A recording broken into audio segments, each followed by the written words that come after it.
자, 이번 시간부터는 기출문제 풀이 보도록 하겠습니다. 자, 기출문제라고 하는 것은 이제 그동안에 우리가 배워왔던 내용들을 이제 60분 이내에 우리가 수행하여야 하겠습니다. 자, 15문제의 이론 문제, 그리고 70점의 실무 시험으로 이루어져 있는데요.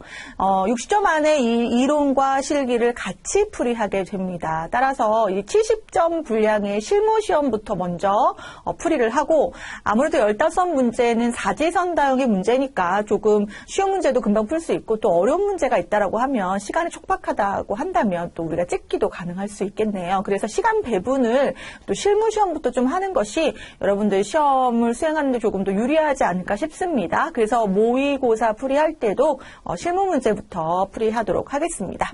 자, 먼저 첫 번째 풀이할 기출문제는 99회의 기출문제입니다. 자, 실무 시험 1번부터 보도록 하겠습니다. 자, 덕양상사에 해당되는 문제입니다. 자, 사무용 가구를 제조하여 판매하는 중소기업이다. 단기 회계 기간은 2022년도로 우리가 보겠습니다. 자, 업무용 승용차 리스하는 문제에 대한 개정 과목 적용 등록을 반영합니다. 1번 문제는 우리 기초정보관리와 전기분 재무제표 문제가 나오는데요. 여러분들이 문제에서 개정 과목 및 적용 등록에 반영하시오 이렇게 되어 있으니까요. 바로 개정 과목 및 적용 등록으로 가보도록 하겠습니다. 자, 개정 과목 및 적용 등록 가셔서 몇 번이냐면 851번입니다. 자, 사용자 설정 개정 과목으로 되어 있는 것을 우리가 차량 리스료로 바꾸고요. 자, 성격은 우리 경비로 자 바꾸고요. 우리 현금 조교 1번에다가 업무용 승용차 리스료라고 기록을 하게 됩니다. 자, 기업에서 필요로 하는 개정 과목이 있다고 하면 이 개정 과목 및 적용 등록에 와서 등록도 하고 또 그 성격에 따른 내용도 등록을 하고 또 자주 사용하게 되는 적요에 대해서도 우리가 개정 과목 및 적용 등록에서 등록할 수 있겠습니다. 자, 1번 문제는 우리 손쉽게 마무리할 수 있겠네요. 자, 2번 갑니다. 다음 자료를 보고 거래처 등록 메뉴에 등록하시오. 자, 1230번에다가 100세 가구 등록하겠습니다. 자, 관련된 내용들 여러분들 그냥 이거는 단순하게 등록하면 되는 거니까요. 개정 과목에서 나오셔서 창을 다 띄워놓지 마시고요. 나올 수 있는 건 나오세요. 자, 거래처 등록 가겠습니다. 몇 번으로? 1230번으로 가셔서 주식회사 100세 가구. 자, 우리 동시 유형으로 가겠다고 했고요. 자, 사업자 등록번호 직접 입력하겠습니다. 128-86-01280으로. 자, 대표자 성명은 김기백이었고요. 업태는 도소매, 종목은 가구입니다. 우편번호를 입력하지 않아도 된다고 했으니까 바로 입력하겠습니다. 경기도, 고양시, 일산, 동구, 강송로, 강송로 14, 백석동이죠. 백석동. 네, 이렇게 입력하고 마무리하겠습니다. 자, 그래서 100세 가구에 대한 거래처 등록까지 하고 종료 나오시고, 자, 1번, 2번 풀이는 아주 손쉽게 했어요. 네, 자, 그러면 3번 문제 보겠습니다. 3번. 담당자의 실수로 기말 제공품 재고액이 전기 기말 제공품 재고액이라고 되어 있습니다. 전기 기말 제공품 재고액이 잘못 입력되었다. 전기 기말 제공품 재고액은 얼마이다? 250만 원이다. 이와 관련하여 전기분 재무제표를 모두 수정하시오라고 되어 있습니다. 자, 전기분 재무제표 중에 이 기말 제공품 재고액이 수정을 해야 된다는 것은 전기분 재무상태표를 수정해야 된다는 겁니다. 자, 전기분 재무상태표에서 제공품 계정을 수정하는 것입니다. 자, 여러분, 전기분 재무상태표는 일정 시점, 즉 전기 말 시점에 자산부채 자본을 알려주는 것이기 때문에 이 재무상태표 자체가 기말 시점의 자산인 제공품 금액을 알 수 있다는 것이고요.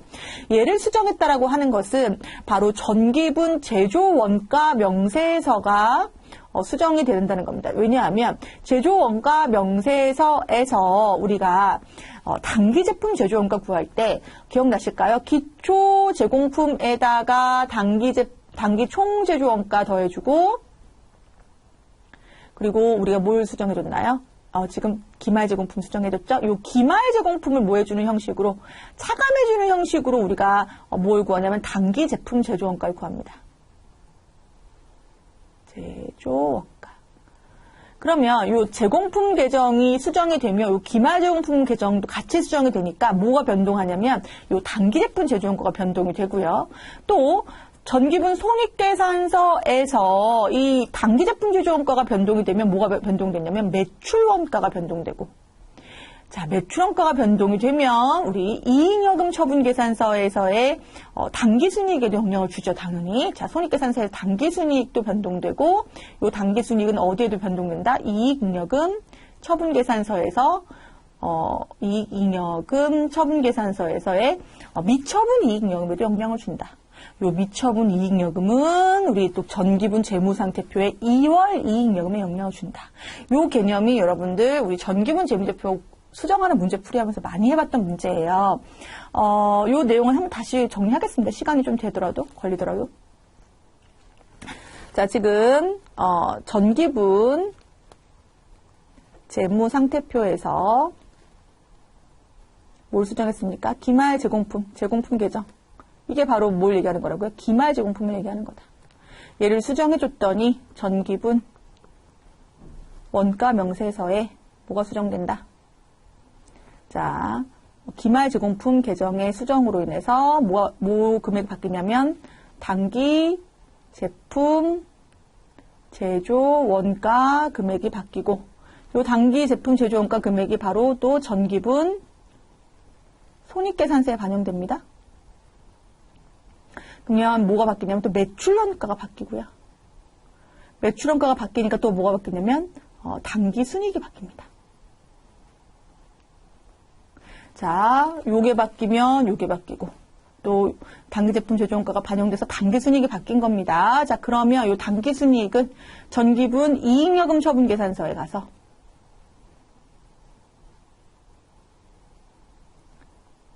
서에 반영이 돼서 뭐가 바뀌냐면 미처분 이익여금이 바뀌고, 그리고 요 미처분 이익여금이 또 어디로 반영된다? 전기분 재무상태표에 2월 이익여금으로 바뀐다. 이익여금으로 반영된다. 그래서 우리 각각의 재무제표가 서로 유기적으로 영향을 준다라고 우리 배웠습니다. 자, 요 내용을 한번 직접 입력해 보도록 하겠습니다. 자, 250만 원으로 수정해야겠네요. 올바른 전기 기말제공품 재고액. 자, 전기분 재무상태표 가셔서 요 제공품 재고액, 요 금액이 바로 기말 현재 제공품입니다. 얼마로 수정하신다? 250만 원으로 수정합니다. 자, 250만 원 수정하는데 대차차액 발견했어요. 예, 그냥 나오세요. 나오십니다. 나오셔서 자, 그 다음에 어디 가신다고요? 원가 명세서 가보십니다. 자, 원가 명세서 가시면 기말제공품 재고액이 변경되었습니다라고 뜹니다. 자, 여기 이제 250만 원이 반영돼서 단기 제품 제조 원가가 얼마? 8,132만 원으로 수정됩니다. 8,132만 원. 그럼 이것을 여러분들 적어 놓으셨다가 손익계산서에 가셔서 손익계산서에 이게 2021년이죠. 요 매출원가에 가셔서 얼마로? 8,132만 원으로 수정하셔야 됩니다.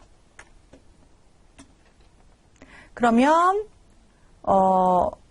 당기순이익이 바뀝니다. 당기순이익이 1억 2,288만 원으로 바뀌고요. 요 당기순이익은 또 어디로 간다고요? 잉여금 처분계산서로 가셔서 불러오기로 당기순이익을 자 지금 수정해 줍니다. 이해로.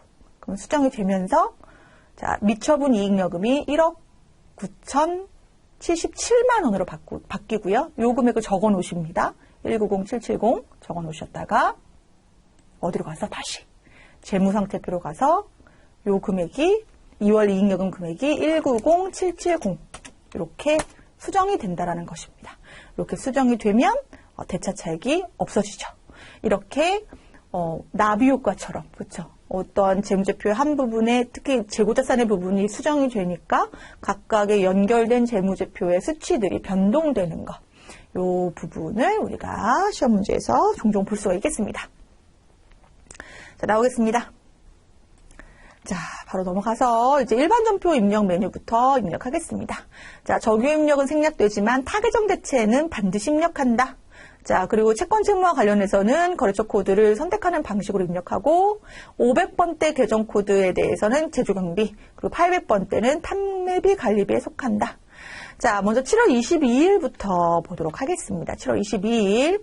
자, 거래처 영동 상사한테 받은 약속어음의 만기가 도래해서 당좌수표로 수령하였다. 자, 받은 약속어음의 만기 도래라고 되어 있습니다. 그러면 대변으로 받으러 가면 되겠네요. 대변으로. 자, 7월 22일 일반 접표 가겠습니다. 대변으로 받으러음. 자, 받으러음에 대해서 거래처 코드 우리 넣어줍니다. 영동상사. 자, 금액이 얼마입니까? 135만원. 자, 당좌수표로 수령했습니다, 여러분. 그러면 거래처 발행 당좌수표이기 때문에 이 경우에는 현금 처리하겠습니다. 현금 처리, 차변에 현금 처리. 자, 135만원 이렇게 처리합니다. 자, 날짜 잘 보면서 입력하겠습니다. 자, 8월 3일. 근로자들의 코로나19 진단 비용으로 300만 원을 보통 예금 계좌에서 지급하였다. 이 금액 중에 60%는 공장 생산직 근로자분이고 나머지는 본사 영업부 근로자분이다. 그쵸. 직원들의 건강을 체크하기 위한 어떤 진단 비용이라고 볼 수 있겠네요. 예, 복리후생비 처리하겠습니다. 자, 그래서 공장 비용에 대한 얼마에 대해서는 60% 180만 원에 대해서는 500번대 복리후생비, 나머지 120만 원에 대해서는 800번대 복리후생비로 처리하겠습니다. 그래서 차변에 500번대 복리후생비 180만 원. 대변에 800번대 복리후생비, 대변이 아니죠. 차변에, 같은 차변에 800번대 복리후생비 얼마? 120만원. 총 300만원을 우리 뭐로 지급했나요? 네, 보통예금 계좌에서 지급했습니다. 그래서 300만원 이렇게 처리하겠습니다. 자, 이번에는 우리 9월 28일 가볼까요? 9월 28일 국민은행으로부터 이자 수익 20만 원 중에 원천징수세액 15.4%를 제외한 나머지 금액인 16만 9,200원이라고 되어 있습니다. 예. 보통예금 계좌로 입금되었다라고 되어 있는데요. 자, 요 문제 다시 한번 볼게요. 이자 수익. 여러분들 이제 은행에다가 예금 같은 거 넣어두면 이자가 발생을 하겠죠. 그래서 우리 회사에 지금 이자 수익이 발생했습니다. 이자 수익은 소득이라는 측면으로 볼 수 있겠네요. 그런데 원천징수를 떼고 받았어요. 자, 이거 여러분들 급여랑 똑같습니다. 급여. 우리 회사에서 급여를 받을 때 직원 입장에서는 원천징수 떼고 받잖아요. 마찬가지입니다. 기업이 은행으로부터 어떠한 소득을 받을 때 원천징수 떼고 받은 거죠. 즉 기업이 내야 될 세금에 대해서. 그러면 여기서 분개를 하실 때는 이자 수익은 16만 9,200원이 아니고요. 20만 원 맞습니다. 20만 원. 즉 은행이 우리한테 20만 원 준 건 맞아요. 그런데 은행 입장에서는 15.4%를 뗐다가 다시 신고해 주는 거죠. 누가 낼 세금을. 우리 회사가 낼 세금을 신고해 주는 거고요. 나머지만 우리한테 보통 예금을 준 거죠. 얼마? 16만 9,200원. 그럼 20만 원에서 이 16만 9,200원 차감한 것이 바로 15.4%라는 거고 우리 회사 입장에서는 이게 바로 뭐가 되냐면 선납세금이 되는 겁니다. 선납세금. 그대로 입력하겠습니다. 선납세금. 자, 9월 28일 대변에 이자 수익 얼마입니까? 이자 수익 20만원. 차변에 자 보통예금 16만 9,200원. 나머지 금액에 대해서 우리가 뭐 한 거다? 미리 납부한 세금이다. 이걸 뭐라고 한다고요? 선납세금이다. 법인세를 미리 납부한 거죠. 3만 800원. 뭐 15.4% 직접 계산해서 선납세금 넣으셔도 되고요. 예, 저처럼 이렇게 차익을 그냥 이용해서 입력하는 게 더 또 쉬울 수도 있겠죠. 자, 이번에는 10월 5일 거래 보겠습니다. 10월 5일. 자, 10월 5일 문제 보겠습니다. 자, 수입한 원재료에 대한 관세와 통관수수료 30, 관세 300을 인천세관에 현금으로 납부하였다. 자, 세관이라고 하는 곳은 이제 통관 절차를 이제 진행하기 위해서 이제 관세도 내고 이제 부가세도 내고 하는 어떠한 국제거래에서 꼭 그 수입과 수출 시에 필요하게 되는 필요한 어떤 절차라고 볼 수 있겠습니다. 따라서 우리가 수입을 하는 과정에서 즉 자산을 취득하는 과정에서 이러한 관세나 통관 수수료는 반드시 내야지만 수입이라고 하는 즉 우리가 그러한 원재료를 사용할 수 있겠다. 따라서 이러한 관세나 통관 수수료는 어떤 세금이나 어떠한 수수료 비용으로 처리하는 것이 아니고 어쩔 수 없이 취득 부대 비용으로 발생할 수밖에 없는 즉 원재료의 수입 시 발생할 수밖에 없는 부대 비용으로 보겠습니다. 따라서 10월 5일 거래에 대해서는 우리 원재료 처리하면서 현금 납부 처리하겠습니다. 10월 5일이죠? 10월 5일로 가셔서 차변의 원재료 얼마입니까? 330이죠? 대변에 현금 처리했습니다. 출근 전부 처리하셔도 되고요. 네, 그래서 통관 수수료, 우리 관세 관련된 문제는 여러 번 풀었습니다. 여러분들 유의하셔야 될 것은 수입한 게 상품이면 상품 처리하셔야 된다는 거고, 그렇죠? 예, 그거를 조금 유의하시면 되겠습니다. 자, 이번에는 11월 12일로 가보겠습니다. 11월 12일. 자, 보통주 만주를 주당 2만 원에 발행했습니다. 자, 신주를 발행한 문제인데요. 발행하는 문제에서 항상 발행 주식수 곱하기 무슨 가액? 액면가액 기억하셔야 됩니다. 그런데 실제적으로 우리가 발행한 금액은 2만 원씩 발행됐기 때문에 우리가 2억 원의 지금 납입 금액이 보통 예금으로 들어왔습니다. 그럼 이것만 보면 당연히 우리가 주식 발행 초과금을 생각할 수 있죠.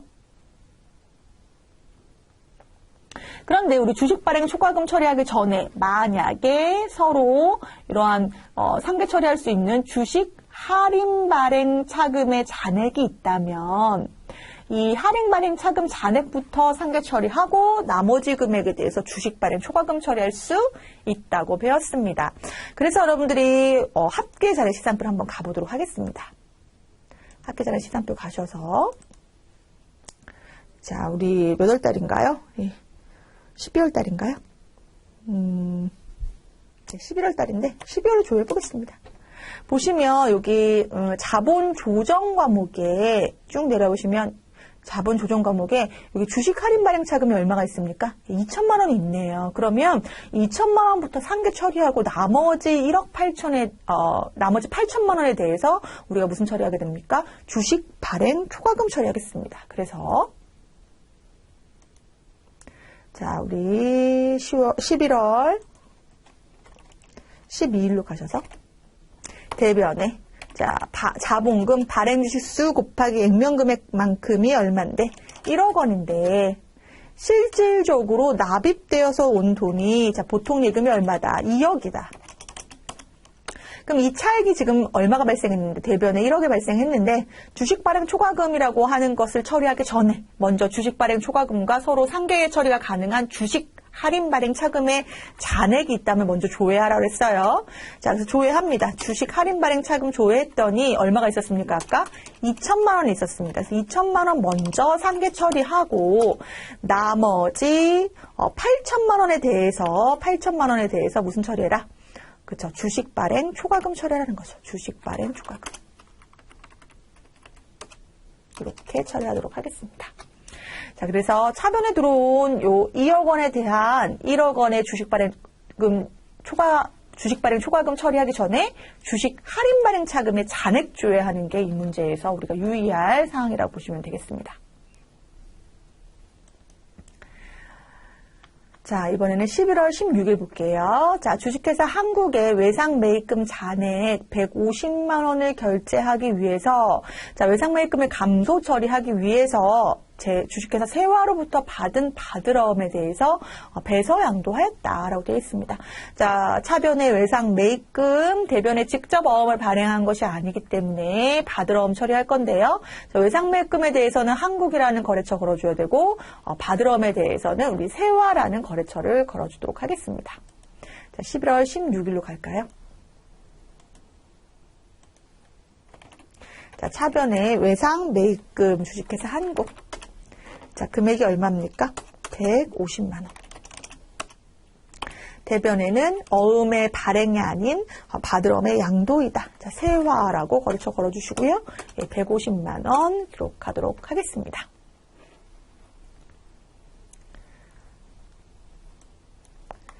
자, 이번에는 우리 메인 매출 전표로 바로 넘어갑니다. 메인 매출 전표 입력하실 때도 일반 전표랑 거의 유사한데요. 메인 매출 전표는 조금 더 신경 쓸 내용이 있죠. 즉 상단과 하단으로 구분해서 상단에는 부가세 신고 내용, 하단에는 분계 입력까지 잘 기억을 하고 입력하도록 하겠습니다.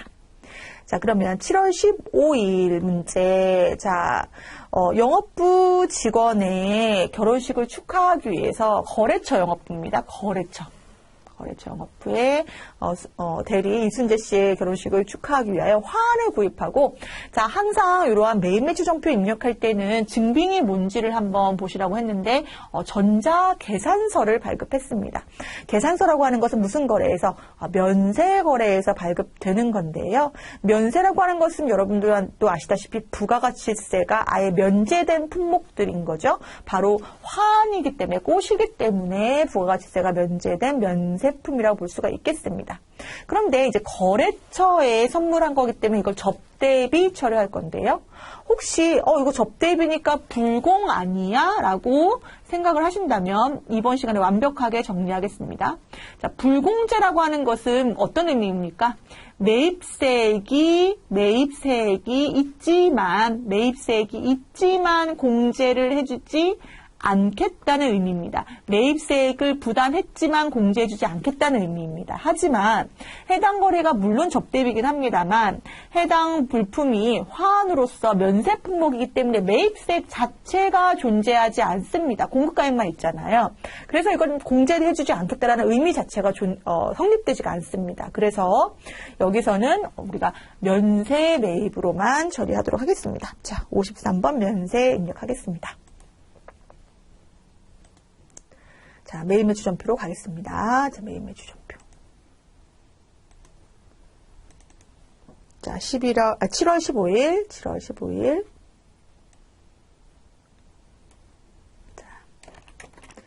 자, 유형은 우리 면세이니까 53번 계산서라고 되어 있죠. 53번 면세.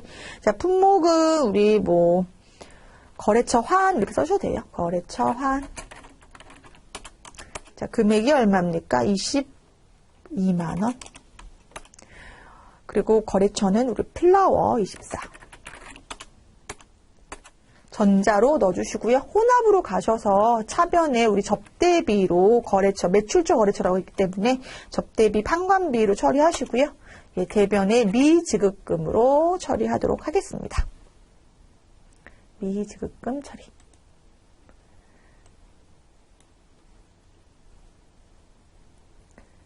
자, 이번에는 그 다음 문제 보도록 할까요? 8월 1일입니다. 자, 명지기계사의 원재료 운송용 트럭을 2천만 원에 처분하고 전자세금계산서를 발급하였다. 자, 전자세금계산서 발급했으니까 우리 몇 번 들어갈 겁니까? 11번 들어갈 겁니다. 자, 그런데 원재료 운송용 트럭을 처분했다고 했으니까 이거 뭐를 처분한 거냐면 차량 운반구를 처분한 거고요. 보유하고 있던 유형자산 처분 문제입니다. 따라서 우리가 상단과 하단에 입력할 때 상단에는 부가가치세 신고를 위한 요 금액, 즉 공급가액 2천만 원, 그리고 부가가치세 별도 200만 원을 입력을 하게 되는 것이고, 하단에서는 우리가 해당 차량 운반구의 장부 금액을 제거해 준다고 얘기했었습니다. 그래서 취득가액에 대한 제거, 대변으로 차량 운반구 얼마? 3,500. 그리고 상각 누계액에 감가상각 누계액에 대한 제거, 차변으로 감가상각 누계액 1,650만 원. 자, 그리고 부가가치세가 지금 예수금이 있는 거죠. 부가세 예수금 얼마? 200. 한 달 후에 수령하기로 했으니까 미수금이 있습니다. 미수금 얼마? 2,200. 자, 여기까지 다 입력하신 다음에 차대에 뭐가 발생하는 거죠? 대차 평균의 차이가 발생하겠죠. 만약에 차변에 발생하면 유형자산 처분 손실, 대변에 발생하면 유형자산 처분 이익이 되겠습니다. 그래서 차변에 그 차익이 발생한다는 건 여기서 마이너스 차익이 발생한다는 뜻이고, 만약에 대변에 발생한다고 한다면 양의 수로 차익이 발생할 겁니다. 요걸 한번 입력을 하는 거를 우리가 한번 해보도록 하겠습니다. 자, 8월 1일로 갈게요. 메인 매출 전표.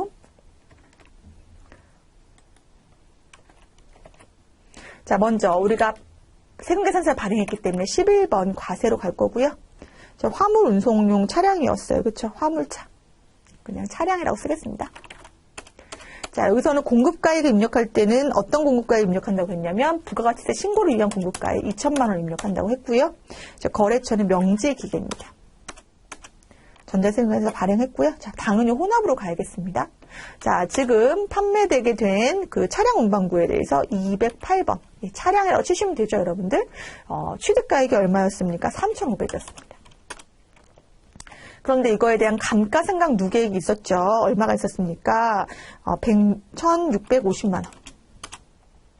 그리고 우리가 아직 받지 못한 미수금이 얼마가 있습니까? 2,200만 원 있습니다. 자, 보시면 대차 차익이 어디 발생했습니까? 대변에 발생했죠. 양의 수로 발생했습니다. 그럼 대변에다가 유형자산 처분 이익으로 150만 원 기록하면 되겠습니다. 자, 이렇게 입력을 하실 때는 항상 차변에 대변에 어떠한 금액이 들어가는지에 대한 요 스텝을 한번 기억을 하셔야 되겠습니다. 그래서 우리 아까 얘기한 대로 먼저 장부에 있던 요 차량 운반구의 제거부터 시작한다. 그래서 차변에 있던 차량 운반구 대변, 또 감가상각 누계액은 또 차변으로 제거하는 것부터 시작을 하셔야 되고, 또 유의하셔야 될 게 부가가치세라고 하는 건 우리가 또 잡아줘야 되는 거죠. 부가세 예수금을 납부할 금액으로 개정 과목으로 잡아줘야 된다는 것이고, 받을 돈 미수금은 얼마이다? 2,200이다. 그리고 그 차익이 대변에 발생했으므로 150만 원이 바로 뭐가 되나요? 유형자산 처분 이익이 되는 거였죠. 자, 그런데 여기서 처분 시점은 감가상각하지 않기로 한다. 요 멘트가 조금 걸린다고 한다면 이걸 좀 설명해 드리도록 하겠습니다. 자, 이게 무슨 얘기냐? 감가상각 비처리하는 거는 결산 시 한단 말이죠. 12월 31일 날. 근데 얘는 지금 언제 처분했냐면, 자, 이렇게 단기 회계 연도가 있다고 했을 때 중간쯤에 한 8월 1일 날 처분을 했는데, 자, 지금 요 시점에 감가상각 누계액이 얼마인 거냐면 1,650만 원인 거죠. 감가상각 누계액이. 그러면 우리가 처분한 시점이 요 시점이라고 하면 요 7개월치에 대한 감가상각 누계액 처리를 할 수 있다는 거죠. 감가상각 비처리를 할 수 있다는 거죠. 근데 그걸 하지 않기로 했다라는 것은 여러분들 시험 문제에서 여러분들 더 어렵게 하지 않겠다는 뜻이에요. 그래서 이 멘트가 있는 걸 반가워하면서 우리는 감가상각 누계액에 대해서만 1,650만 원에 대해서만 우리가 처리를 하도록 하겠습니다. 자, 10월 22일 볼까요? 자, 이번에는 비사업자인 김민국 씨에게 제품을 판매하고 대금을 현금으로 수취하였다라고 되어 있습니다. 현금 영수증을 발급하였다. 증빙이 바로 뭔가요? 현금 영수증이고요. 당연히 현과 처리합니다. 왜냐하면 제품 판매에 대한 부가세가 지금 50만 원에 대한 5만 원이 지금 포함되어 있습니다. 각각 기재되어 있습니다. 그래서 10월 우리 22일로 가겠습니다. 날짜를 잘 입력하셔야 돼요. 자, 유형은 현과 매출이니까 몇 번으로? 22번으로 입력하겠습니다. 자, 품목은 제품이었고요. 입력할 때 유의하셔야 될 것은 현과에 대해서 공급가액과 부가세를 합한 공급 대가를 넣어준다는 거였습니다. 그래서 55만 원으로 입력하고요. 거래처는 우리 김민국. 자, 현금으로 입력하겠습니다. 그래서 현금 거래 55만 원 제품 매출이다. 입력했습니다. 자, 이번에는 우리 다른 또 12월 달 문제네요. 12월 1일 문제 보도록 하겠습니다. 본사 영업부 임직원의 업무 수행을 위해서 주식회사 자동차로부터 승용차를 렌트하였다. 월 이용료는 99만 원이고 보통 예금에서 지급하고 세금계산서 발급받았다고 되어 있는데요. 자, 세금계산서 발급받은 문제에 대해서는 51번 아니면 54번이다. 51번은 공제를 해주겠다는 뜻.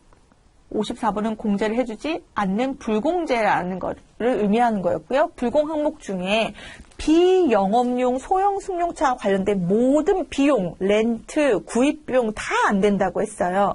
그럼 비영업용의 의미는 무엇이냐? 비영업용이란 영업 활동에 사용하지 않는다는 뜻이 아니라 우리가 노란 우리가 번호판을 생각하면 된다 그랬죠. 택시 회사 같은 경우에는 택시로 영업 활동을 하는 거잖아요. 그 이외의 다른 기업들은 승용차를 가지고 업무용으로 사용하는 겁니다. 업무용으로. 그래서 비영업용이 업무용의 의미랑 동일하다. 그래서 해당 문제에서는 렌트 비용에 대해서도 우리가 무슨 처리한다? 불공 처리한다라고 보겠습니다. 자, 몇 월 며칠 12월 1일로 가셔서 자, 유형이 불공 가셔고요. 자, 렌트, 차량 렌트. 자, 공급가액이 90만 원. 9만 원 따로. 공급처는 어디입니까? 자동차. 자, 우리 전자생산에서 받았고요. 자, 불공 사유는 우리 비영업용 소형 승용차 구입, 유지, 임차. 요 임차가 렌트죠. 네. 자, 분기해서 혼합으로 가셔서 렌트 비용에 대해서는 우리가 임차료 처리합니다. 임차료 처리. 본사니까 환감비 임차료 처리, 그리고 대변에 보통예금 처리하도록 하겠습니다. 그래서 부가세를 공제해주지 않기 때문에 9만 원에 대해서 부가세 대금 처리하지 않고 임차료가 99만 원으로 처리된다는 것까지 확인할 수 있겠습니다. 자, 이번에는 12월 9일 문제 볼까요?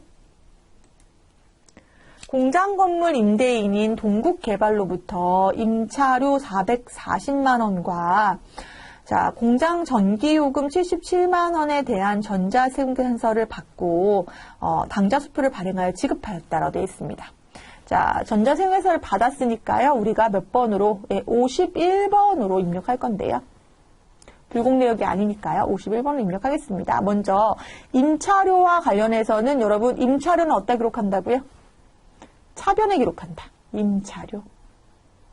임차료가 부가세 포함해서 440이니까 400인 거죠. 그리고 부가세 대액금은 얼마? 40만 원인 것이고, 그리고 지금 공장 전기요금이 있네요. 그럼 전력비가 얼마인 거고, 부가세 포함이니까 70만 원인 거고, 7만 원은 부가세네요. 그럼 이 부가세 대액금은 47만 원이라는 얘기죠. 예. 요거에 대해서 우리가 뭘 발행했다? 당좌수표를 발행하여 지급하였다. 그럼 당좌예금 처리하도록 하겠습니다. 자, 그러면 이것을 하나의 전표로 처리할 것 이렇게 되어 있는데 한번 입력해 볼까요? 자, 12월 9일로 가셔서 자, 먼저 51번 과세로 입력할 거고요. 해당 거래에 대해서 우리가 임차료 및 복수거래로 입력할까요? 네, 복수거래로 입력하겠습니다. 그러면 여기에 임차료. 임차료가 얼마였나요? 400에 대한 40만 원이었죠? 그리고 전력비는 70만 원에 대한 7만 원이었죠? 네, 이렇게 입력하고 이렇게 나오겠습니다. 그러면 이렇게 하나의 전표로 입력이 됐고요. 거래처는 우리 동국개발입니다. 전자, 자, 혼합으로 가셔서, 자, 마찬가지로 우리 아까 얘기했던 임차료부터 입력하겠습니다. 지금 우리 어디 임차료인가요? 공장 임차료였어요. 그쵸? 500번대로 입력할 거고요. 500번대는 400만 원이죠? 예, 400만 원 입력할 거고, 또 차변에, 전력비였죠? 500번대 전력비입니다. 네. 얼마? 70만 원. 대변에 해당 금액을 다 당좌예금으로 지급하였다. 517만 원 이렇게 기록하도록 하겠습니다. 517만 원. 자, 이번에는 우리 12월 30일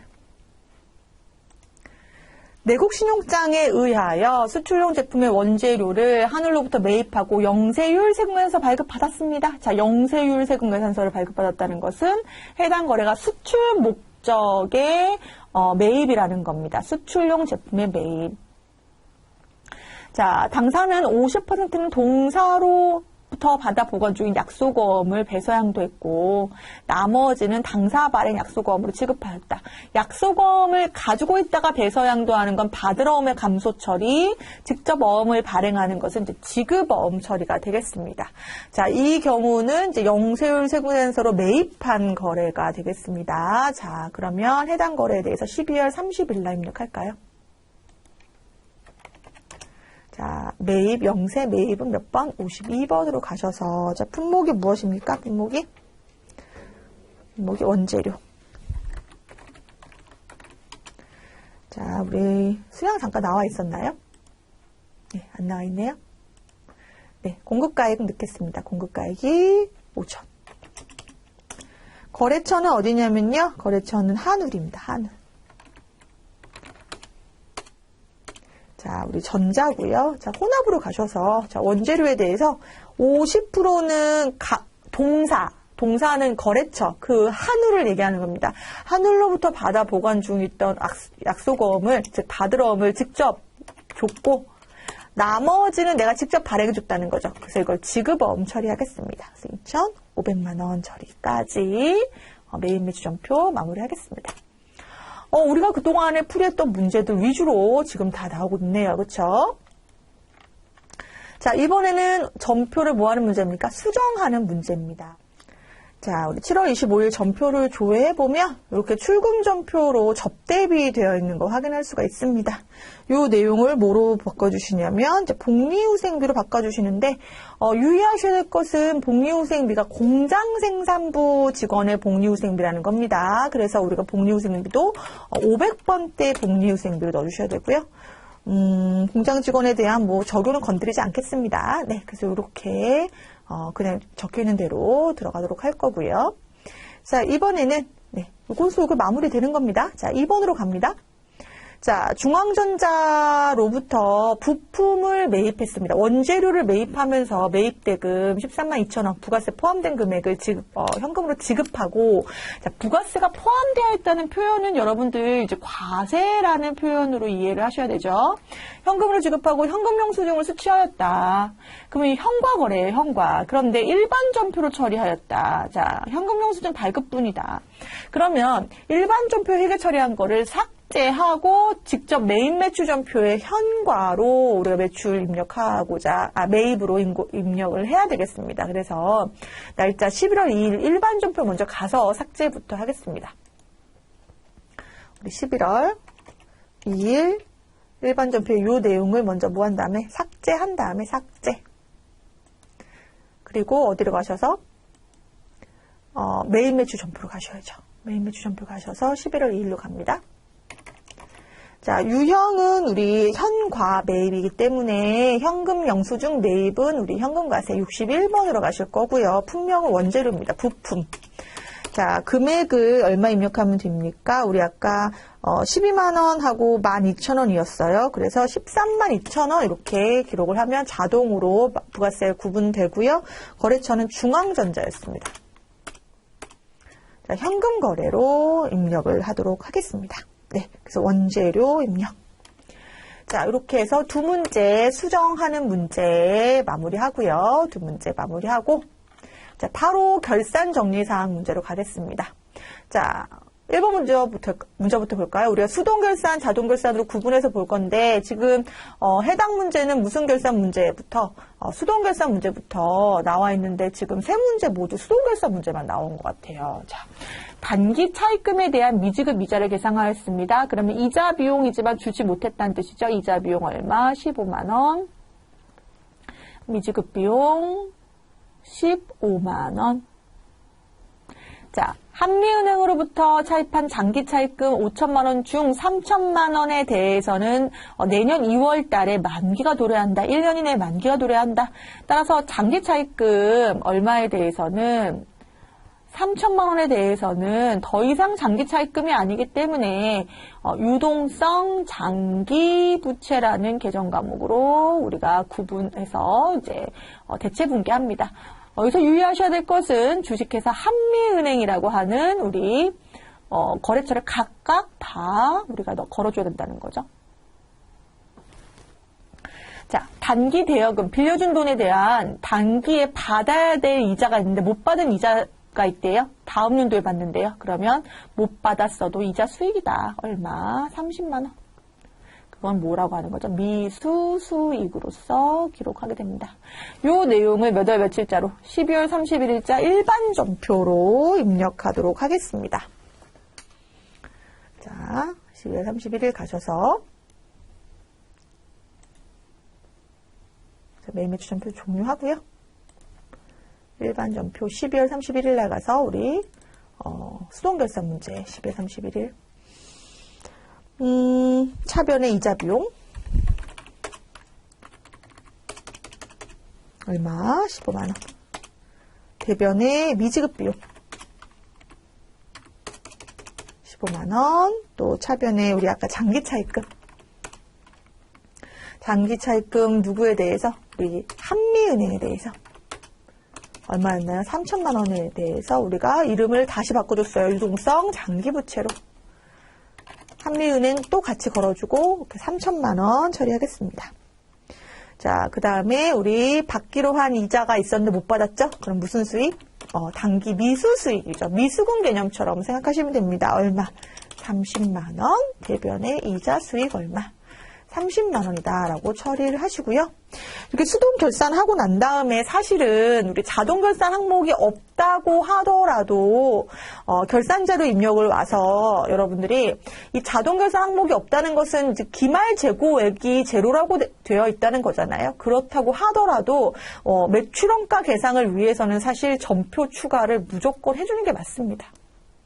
즉 자동 그 결산 문제가 나오지 않는다고 하더라도 들어와서 전표 추가를 해주고 나오는 게 확실한 답안이라고 보시면 되겠습니다. 물론 그 99의 답안에는 그렇게 나오진 않았는데 이렇게 자동 결산 문제가 나오지 않는다고 하더라도 수동 결산 문제 후에 결산자료 입력에 가서 전표 추가하는 것은 우리 매출원가 계상을 위해서는 반드시 해야 되는 내용이다. 그래서 일반 전표 12월 31일자에 가시면 이렇게 매출원가 계상이 되어 있는 것을 우리가 확인할 수가 있습니다. 자, 여기까지 해서 우리 결산 마무리하고요. 자, 우리 장부 조회하는 문제 볼까요? 자, 1월 말 현재 유동자산과 유동부채 간의 차익은 얼마인가? 그럼 여러분들이 이 재무상태표, 왜냐하면 자산부채 자본은 우리 어디에 있는 거니까요? 재무상태표에 있는 거니까 1월 말로 한번 조회해 보도록 하겠습니다. 자, 재무상태표 가셔서 1월 달로 조회해 보시고요. 자, 그래서 유동자산의 금액을 확인해 보실까요? 자, 유동자산의 금액이 얼마로 되어 있습니까? 701000, 예, 7억 100만 원으로 되어 있고요. 쭉 내려보시면 유동부채 있습니다. 유동부채의 금액이 2억 1,764만 2천 원입니다. 그럼 이 금액을 적어 놓으시고 두 금액의 차액을 계산을 해보시면 얼마? 4억 8,335만 8천 원. 금액을 적어 놓으시고 나중에 그 금액을 우리 그 답안 입력 빈칸에 넣으시면 되겠습니다. 자, 이번에는 우리 2번 문제 볼까요? 2022년 제1기 확정 신고 기간에 4월부터 6월 과세표준과 납부세액은 얼마인가? 자, 그럼 부가가치세를 한번 가보죠. 여러분들이 부가가치세 가셔가지고 신고서 가셔서 우리 4월부터 6월로 조회합니다. 4월부터 6월 조회하시고 과세표준 금액은 바로 여기에 있는 합계 금액을 얘기하는 겁니다. 합계 금액 얼마? 2억 9,700. 자, 우리 과세표준은 여기에 있는 요 과세표준에 대한 요 합계액 요 9번에서의 2억 9,700이 되는 것이고요.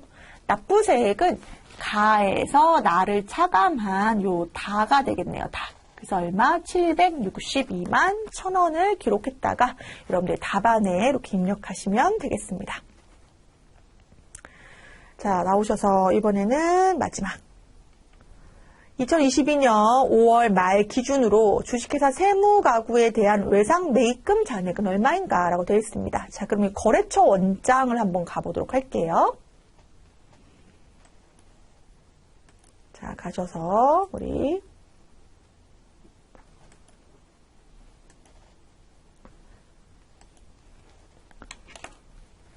(5월) 말 기준으로 보겠습니다. 자, 해당 계정 과목 우리가 찾아보고자 하는 계정 과목이 무엇입니까? 외상 매입금. 거래처는 전부 다 조회하셔도 됩니다. 왜냐하면 우리 누구만 보면 되니까요.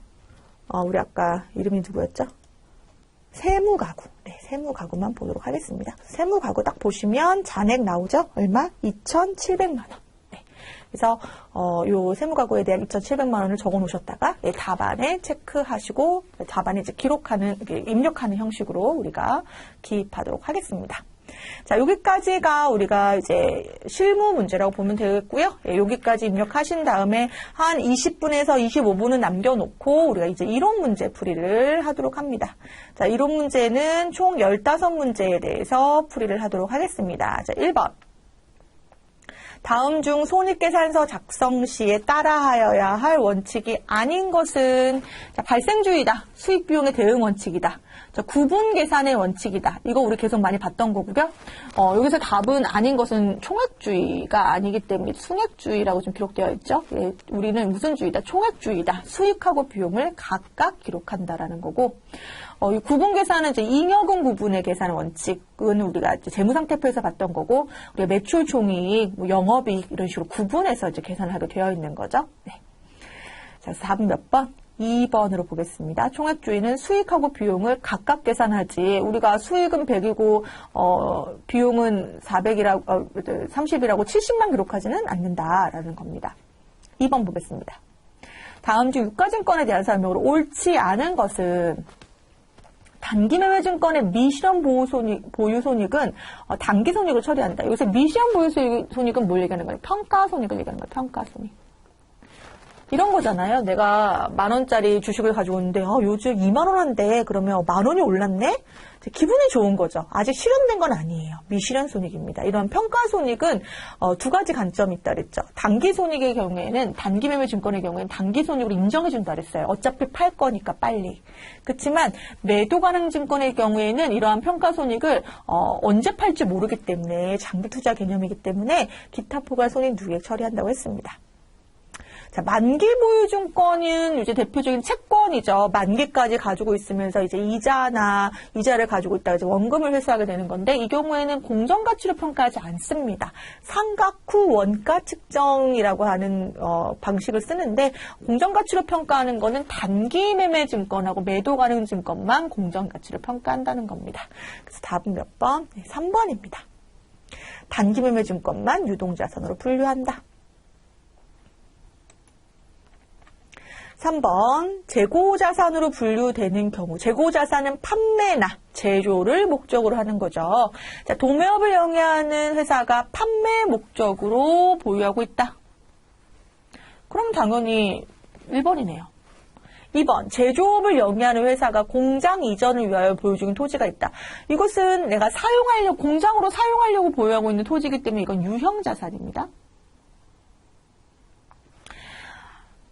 부동산 매매업을 영위하는 회사가 단기 시세차익을 목적으로 보유하고 있는 유가증권이래요. 그러니까 단기 매매 증권을 얘기하는 거고, 이건 유동자산 중에 당좌자산에 해당합니다. 여러분들, 우리 투자 목적이긴 한데 단기 투자 목적인 건 당좌자산이고요. 장기 투자 목적인 건 투자자산에 해당된다고 보시면 되겠습니다. 서비스업을 영위하는 회사가 사업 이전을 목적으로 보유 중인 건물, 이것도 무슨 자산입니까? 유형자산입니다. 사용 목적의 유형자산, 그리고 투자 목적의 투자자산, 이러한 목적별로 구분되어 있는 자산의 성격. 그래서 해당 문제 3번은 몇 번입니까? 네, 1번입니다. 1번.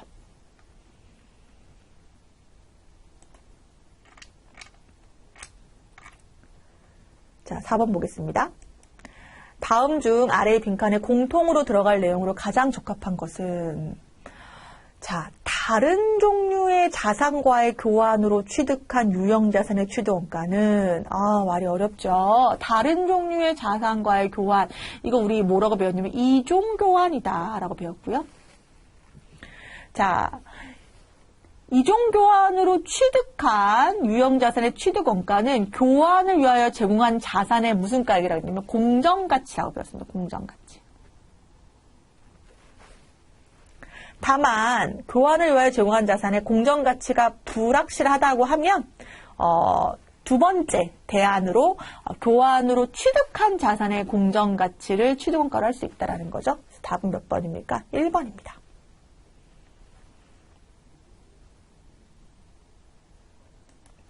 자, 5번 보겠습니다. 다음 서울의 재고자산 관련 자료이다. 선입선출법과 총평균법에 따른 각 기말재고자산의 금액은 얼마인가? 그럼 기말재고자산이라고 하는 것은 팔리고 남은 것들을 얘기하는 건데요. 자, 지금 보시겠습니다. 자, 기초재고가 10개 있었고 단기 매입한 30개가 있어서 총 몇 개 중에? 40개 중에 판매를 얼마 했습니까? 20개 했네요. 그래서 지금 남아있는 게 몇 개가 있습니까? 20개가 있는 가운데 또 10개를 매입해서 지금 기말재고가 30개가 있는 겁니다. 맞죠, 여러분? 다시 보세요. 기초재고가 몇 개 있었고 10개 있었고 또 매입해서 30개가 있어서 40개가 있었는데 이 중에 판매된 게 20개가 있으니까 재고가 20개 있었는데 또 10개 샀으니까 30개가 된 거죠, 재고가. 그러면 이 재고자산 금액을 어떠한 단가 평가 방법으로 기록하냐에 따라서 달라질 수 있다는 건데, 먼저 선입선출법은 먼저 입고되는 것부터 먼저 출고하는 방식 아니겠습니까? 그래서 요 매출된 요 20개가 먼저 입고된 것부터 없어지는 거잖아요, 선입선출법은. 그래서 얼마짜리가 판매된 거, 매출된 거, 매출원가. 정확하게 얘기하면 매출원가죠. 자, 선입선출법이라고 하면 우리가 뭐로 봅니까? 매출원가 20개가 얼마짜리가 팔렸다? 10개는 10만원짜리. 그리고 나머지 10개는 12만원짜리가 팔린 걸로 보죠. 선입선출법에서는. 그럼 남아있는 기말재고는 몇 개가 남아있는 겁니까? 30개가 남아있다고 했습니다. 자, 그러면 요 20개는 12만원짜리가 남아있고 그리고 나머지 10개는 우리 11만원짜리가 남아있겠네요.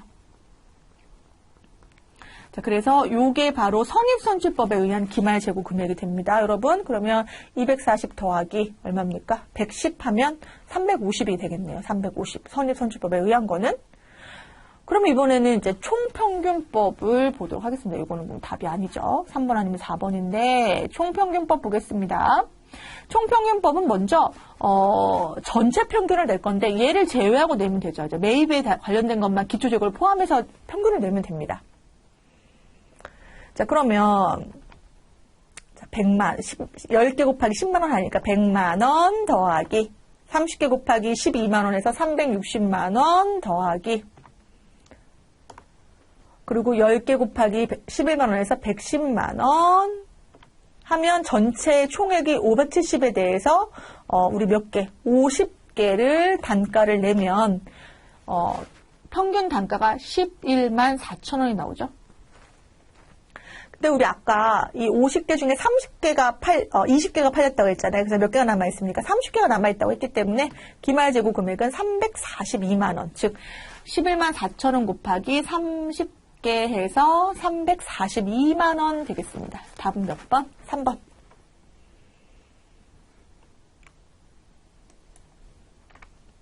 자, 6번 문제입니다.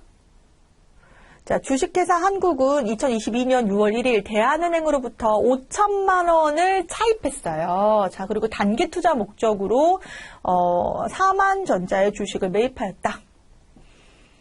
자, 2022년 10월 10일 주가가 상승하여 이 중 일부를 처분하였다. 자, 그렇다고 했을 때 2022년 재무제표에 나타나지 않는 계정 과목은 무엇인가? 라고 되어 있네요. 지금 보시면 우리가 차입하게 됐을 때의 장기 차입금, 그리고 장기 차입금에 대한 이자 비용, 그리고 삼한전자의 주식을 단기 투자 목적으로 구입했기 때문에 단기 매매 증권이 있을 것이고 이 중에 일부를 처분했기 때문에 주가가 상승해서 처분했죠. 그래서 처분이 있겠네요. 장기 차입금은 있지만 단기 차입금은 없겠습니다. 그래서 답은 몇 번? 3번.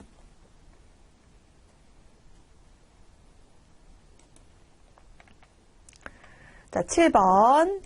기말 외상매출금 잔액 5천만 원에 대하여 1%의 대손 충당금 설정한다. 자, 5천만 원에 대한 1%니까 지금 50만 원의 대손 충당금을 설정하고자 하는데요. 자, 지금 기초 대손 충당금이 얼마가 있다고 했습니까? 기초의 대손 충당금이, 맞아요. 대손 충당금 써볼까요? 이렇게. 자, 우리가 얼마를 설정하려고 하는데 50만 원 설정하려고 합니다. 자, T계정 그리고 대손 충당금. 자, 기초가 지금 차변에 있습니까? 대변에 있습니까? 대손 충당금은 대변에 있는 거죠. 그래서 기초가 얼마가 있었는데 30만 원이 있었는데 이렇게 되는 겁니다.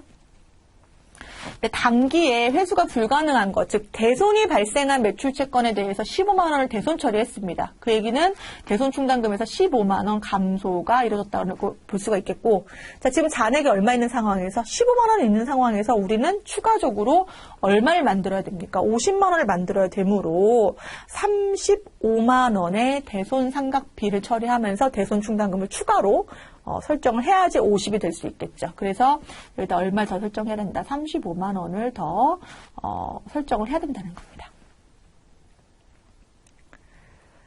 자, 우리 이번에는 8번 볼까요? 다음 중 자본잉여금 과목이 아닌 것은, 우리 자본의 분류에서 이러한 문제가 굉장히 많이 나온다고 말씀을 드렸었는데요. 내가 알고 있는 거가 나올 수도 있고 또 갑자기 기억이 안 날 수도 있어요. 그럼 여러분들 문제 풀이할 때 여기 한번 가보세요. 어딜 가보냐면 우리 계정 과목 및 적요 등록 있잖아요. 거기 한번 가볼게요. 자, 여기 가보시면 계정 과목 및 적요 등록에 그래서 지금 문제가 뭐였어요? 자본잉여금 과목이 아닌 것은 이렇게 나왔잖아요. 그럼 자본잉여금 클릭 한번 해볼게요. 그러면 주식 발행 초과금, 감자차익, 자기주식 처분이 대표적인 요 3총사가 나와 있습니다. 사실 이렇게 뭐 이런 내용을 찾아보는 것도 시간적 여유가 있어야지 찾아볼 수 있긴 하지만 어찌됐든 자본과 관련된 문제에서 이러한 계정 과목을 구분하는 문제가 나온다라고 한다면 계정 체계에 나와 있는 소스를 이용하는 거 여러분들이 합법적인 겁니다. 그래서 내용을 한번 보시면서 문제 풀이를 하면 바로 답은 몇 번이다? 4번이다. 자본잉여금은 재평가 차익은 아니다라는 걸 알 수가 있겠습니다. 자, 9번 보겠습니다. 다음은 제조 원가와 관련된 자료이다. 단기 제품 제조 원가는 얼마인가? 라고 되어 있습니다. 여러분, 단기 제품 제조 원가는 단기에 완성된 제조 원가입니다. 따라서 우리가 제공품 계정에서 기초 제공품 계정 단기 투입 원가가 뭐죠? 단기 투입 원가, 단기 총 제조 원가였죠. 재료비, 노무비, 제조 간접비를 합산한 게 단기 총 제조 원가였고, 요거를 합산한, 즉 전년도부터 완성되어 있지 않아서 넘어온 기초 제공품과 단기에 투입한 원가하고 만들어서 이 중에 완성되면 단기 제품 제조 원가, 완성되지 않으면 우리 뭐라고 배웠습니까? 기말 제공품이라고 배웠습니다. 따라서 우리가 여기서 원하는 답을 보기 위해서는 기초제공품 얼마? 30만 원.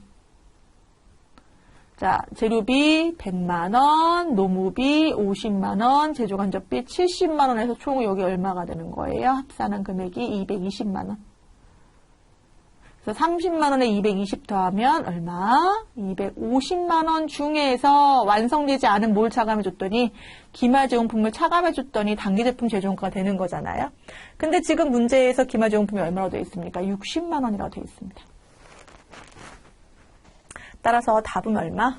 190만 원 되겠습니다. 190만 원. 2번.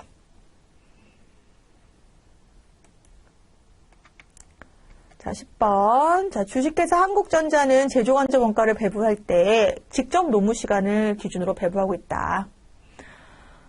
자, 직접 노무 시간을 기준으로 배부하고 있는데, 자, 제조간접 원가 배부 차이는 10만 원이 과대 배부이다. 자, 단기말 실제 제조간접 원가 발생액은 40만 원이고, 실제, 직접 노무 시간이 2000시간인 경우에 직접 노무 시간당 제조간접 원가 예정 배부율은 얼마인가라고 나와 있습니다. 자, 우리가 이제, 재무회계, 회계 원리 배우고, 원가회계도 배우고, 부가가치세도 배우고, 그러니까 관련된 문제들이 이렇게 다 쪼개서 나오다 보면 그 내용들이 막 이렇게 이렇게 막 여기저기서 나오는 느낌 들 수 있는데요. 해당 문제는 어떤 문제였냐면 여러분들 혹시 기억나실까요? 개별원가 계산에서 제조간접 원가의 배부 문제에서 우리가 실제 개별원가 계산이 있었고요. 정상 개별원가 계산이 있었습니다. 실제 개별원가 계산은 재료비, 노무비, 제조간접비 모두 실제 발생한 원가로 계산하는 것이었고, 정상 개별원가 계산은 개별원가 계산 중에서 이 제조간접비에 대해서만 예정해서 배부하는 거였어요. 그래서 실제 배부하는 금액은 실제 배부율 곱하기 뭐였어요? 실제 조업도 기준이었고, 정상 원가 계산, 예정가 배부율에 대해서 예정 배부율에다가 실제 조업도를 곱해서 배부하는 거였어요. 실제 조업도. 그런데 문제 보세요. 자, 실제 제조간접원가 발생액 이렇게 곱했더니 얼마 나왔다는 거예요? 40만 원 나왔다는 겁니다. 그런데 지금 단기에 제조간접원가를 배부했을 때 배부 차이가 과대배부라고 나와 있습니다. 그 얘기는 뭐예요? 정상원가가 과대배부됐다는 거. 얼마가? 10만 원이 더 배부됐다는 뜻이에요. 그러면 얼마가 배부됐다는 뜻입니까? 50만 원이 배부됐다는 뜻입니다. 요 내용을 다시 여기다 써볼게요. 예정 배부율에다가 실제 배부 기준을 곱했더니 얼마가 배부됐다는 거예요. 우선 50만 원을 예상으로 배부했다는 뜻이에요. 그런데 이게 너무 많이 배부했다. 뭐를 기준으로 얘기했을 때? 실제 배부 기준을 얘기했을 때 10만 원 더 오버했다. 이 얘기입니다. 자, 이때 여기 보시면 실제 직접 노무 시간이 얼마로 되어 있으면 배부 기준이 2,000시간으로 나와 있잖아요. 2,000시간 나와 있어요. 그래서 50만 원을 2,000시간으로 나누면 250원이 바로 예정 배부율이 되겠습니다. 이렇게 구할 수 있죠. 250원 곱하기 2,000시간 했더니 50만 원 나왔다. 이렇게 볼 수 있겠습니다. 그래서 답은 우리 2번. 자, 11번. 다음 중 제조원가 명세서를 작성하기 위하여 필요하지 않은 것은? 제조원가 명세서를 작성하기 위해서 필요하지 않은 거 이거 여러 번 했었는데 단기 제품 제조원가, 즉 단기에 완성된 제품을 판매하는 거는 우리가 손익계산서, 즉 매출 원가로 기록된다고 했습니다. 그래서 완성되기까지만 제조원가 명세서, 완성되고 나서는 우리 어디 가서 손익계산서 가서. 그래서 지금 보시면 직접 노무원가, 노무비, 뭐 직접 재료비, 사용액, 구입액 이 내용은 다 만들기까지 들어가는 내용이고요. 만들고 나서 지금 남아있는 재고는 우리가 손익계산서에서 볼 수 있는 내용이라고 볼 수 있겠습니다. 그래서 답은 3번. 자, 12번. 다음은 의사결정과 관련된 원가의 분류 중 하나의 설명이다. 가장 밀접한 관련이 있는 것은 과거의 의사결정과 관련해서 이미 발생한 원가로서 단기 지금 시점의 의사결정과 관련이 없는 원가, 이것은 우리 매몰원가입니다. 그래서 우리가 해당 매몰원가에 대해서는 의사결정 시에 고려하지 않는다라고 배웠습니다. 답은 1번. 자, 이제 부가가치세 문제로 들어가나요? 네, 13번 보겠습니다. 다음 중 부가가치세 면세 대상이 아닌 것은, 면세라고 하는 것은 어떤 소비의 역진성을 완화시킬 목적으로 품목을 지정하는 거였어요. 그래서 기초생활에 우리 필요한 것들, 농산물, 수산물, 축산물 같은 거, 그리고 우리가 인간으로서 기본적으로 우리가 갖게 돼야 되는 교육의 혜택이라든지 어떤 보험, 금융, 뭐 또 이런 것들이 대표적인 면세 품목이었습니다. 여기에서 지금 면세 대상이 아닌 것은 항공기죠, 항공기. 여객 운송 용역 중에 좀 빠른 거, 편리한 거, 택시, 이런 거는 다 면세 대상이 아닙니다. 자, 14번. 다음 중 부가가치세 과세 표준에 대한 설명으로 옳지 않은 거. 자, 우리 대송금은 과세 표준에서 공제하지 않는다. 판매 장려금도 공제하지 않고 하자 보증금도 공제하지 않습니다.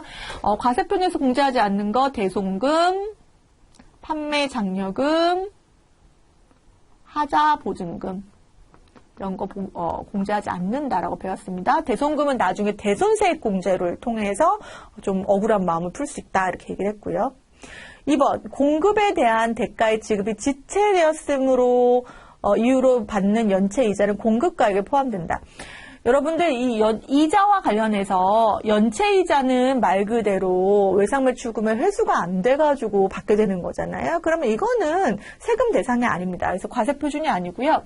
어떤 이자라고 하는 개념이 과세표준에 포함되는 것은 예를 들어서 우리 장기 할부 판매, 즉 할부 판매에서 그 할부 판매 금액 안에 포함되어 있는 이자가 있다라고 한다면, 이자 상당액이 포함되어 있다라고 한다면 그것은 과세표준에 포함한다고 얘기했습니다. 그래서 지금 얘기하는 여기서 연체이자는 당연히 포함되지 않는다. 옳지 않은 것은 2번입니다. 자, 금전이의 대가를 받는 경우 세금을 계산하기 위한 과세표준은 뭐로 보겠다? 실질적으로 거래되는 시장가격, 시가로 보겠다. 자, 외화로 대가를 받은 후 공급 시기가 되기 전에 공급 시기는 선적일 기준으로 본다고 했습니다. 자, 기본적으로 선적일 기준의 기준 환율로 우리가 뭘 보는 거죠? 환가한다고 했는데요. 이 공급 시기가 되기 전에 어떤 계약금, 뭐 선수금, 뭐 선급금 이런 계약금이 있을 거 아니에요. 이 계약금을 미리 환가했다. 그러면 이 전에 환가한 거는 어쩔 수 없이 이 금액 자체를 과세표준으로 볼 수 있고요. 이 기준환율, 이 선적일 기준환율이 적용되는 것은 이후에 환가를 하지 않는다고 하더라도 선적일 기준환율로 우리가 환가를 한 금액을 과세표준으로 보겠다고 했습니다. 그래서 14번 답은 2번입니다. 부가가치세와 관련된 내용은 앞에 이 문제풀이 하다가 너무 낯설고 기억이 안 나면 다시 앞으로 가셔서 보셔야 됩니다. 15번입니다. 부가가치세법상 사업자 등록에 대한 설명으로 옳은 것은, 여러분 사업자 등록은 국세청에서 굉장히 반기는 일이라고 했어요. 왜냐하면 사업자 등록을 한다는 것은 결국 어떤 세무서의 어떠한 그늘 아래, 그 지도 아래 들어오겠다는 의미가 있다고 했습니다. 그래서 원칙적으로 사업자 등록을 해야 되는 게 원칙이죠. 사업 개시일로부터 며칠 내에 하는 게 맞다? 20일 이내에 하는 게 맞습니다. 맞고요. 옳은 것이니까. 자, 신규 사업자는 사업 개시일 이전이라도 할 수 있습니다. 할 수 있고요. 자, 일반 과세자가 언제 신청했습니까? 4월 25일 날 신청을 하고 실제로 사업장을 연 건 4월 1일이에요. 그러면 최초 과세 기간은 언제 기준으로? 신청일 기준으로입니다. 신청일 기준으로. 최초 과세 기간은 3월 25일부터 해당 1기 마무리 시점인 3월 31일까지가 최초 과세 기간이 되겠습니다. 자, 사업자 등록 신청은 사업장 관할 세무서장이 아닌 다른 세무서장을 해도 되죠. 예, 지금 세금을 내겠다고 신고하는 건데, 그쵸? 그래서, 옳은 것은 1번으로 정리하겠습니다. 자, 우리 99회 기출문제 실무하고 이론까지 마무리하는데요. 예, 요 99회 정도는 굉장히 제 느낌에는, 예, 좀 평이한 문제들 위주로 나온 것 같습니다. 예, 99회 문제 풀이하면서 마무리하시고 직접 한번 채점도 해보도록 하겠습니다. 자, 수고하셨습니다.